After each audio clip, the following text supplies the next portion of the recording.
Hi అండి, చేదు లేకుండా కాకరకాయ ఫ్రై.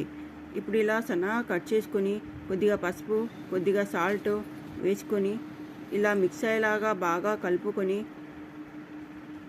కాకరకాయలని పిసికి వాటర్ తీసేసి కడాయిలో 3 టేబుల్ స్పూన్ ఆయిల్ వేసుకొని ఆయిల్ హీట్ ఎక్కిన తర్వాత సన్నగా కట్ చేసుకున్న ఉల్లిపాయ ముక్కలు వేసి అవి వేగిన తర్వాత కొద్దిగా పసుపు, కొద్దిగా ధనియాల పొడి, క్రష్ చేసిన వెల్లుల్లి,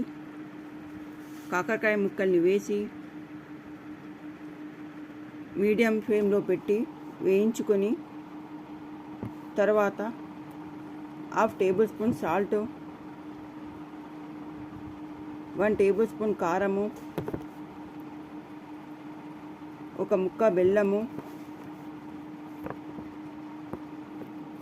1 టీ స్పూన్ నువ్వుల పొడి వేసుకుంటే కాకరకాయ ఫ్రై రెడీ అయిపోతుంది.